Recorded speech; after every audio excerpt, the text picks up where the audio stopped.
মনে রাখবেন, জুলাই শুধু 24 সালে ছিল না, জুলাই প্রত্যেক বৎসরে আছে। আমরা কোনো আদুভাই দাদুভাই শিক্ষা প্রতিষ্ঠানে গিয়ে আমাদের সন্তানদের উপর সড়িগুড়া কামড়া এটা দেখতে চাই না। এই সংস্কৃতি বন্ধ করতে হবে। যদি বন্ধ না করেন, মনে রাখবেন, জুলাই শুধু 24 সালে ছিল না, জুলাই প্রত্যেক বৎসরে আছে। সে জুলাই আবার ফিরে আসবে ইনশাআল্লাহ, এবং তখন ফাইনালি ফেসিবাদের কবর রচনা হবে। শুভ বুদ্ধির উদয় হোক, জনগণের রায়ের প্রতি সম্মান দেখান, 70% মানুষের রায় মেনে নিন, গণভোটের রায় বাস্তবায়ন করুন। যদি না করেন, আমাদের লড়াই সংসদের ভিতরেও চলবে, খোলা ময়দানেও চলবে ইনশাআল্লাহ। এবং আল্লাহর পর ভরসা করে বলতে পারি, এই লড়াইয়ে জনগণের বিজয় হবে ইনশাআল্লাহ।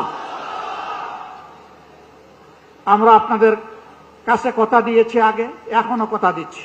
আমার সহযোদ্ধারা যেমন বলেছেন, ইনশাআল্লাহ আগামীর লড়াইয়ে জাতির প্রয়োজনে সামনের সারিতে থেকে আমরা যুদ্ধ চালিয়ে যাব।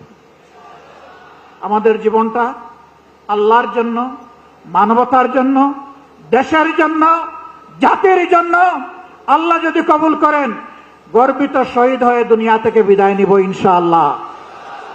গতকালকেও এই জায়গায় আরেকটা সমাবেশ ছিল, পরিষ্কার বলেছি, সিগালের মতো 100-1000 বছর বাঁচতে চাই না, বিড়ালের মতো বাঁচতে চাই না, সিংহের মতো প্রয়োজনে 1 সেকেন্ড আয়ু চাই আল্লাহ তাআলার কাছে। ওইটাই গর্বের। ইনশাআল্লাহ জনতার বিজয় হবে। আমরা নিরাশ নই, আমরা গভীর আশাবাদী।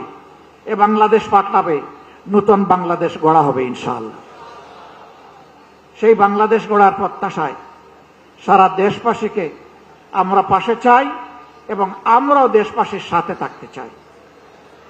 আমাদের কোনো নিজস্ব দলীয় ব্যক্তিগত কোনো দাবি দাওয়া নাই। আমাদের সমস্ত দাবি দাওয়া দেশবাসীর অধিকার আদায়ের জন্য।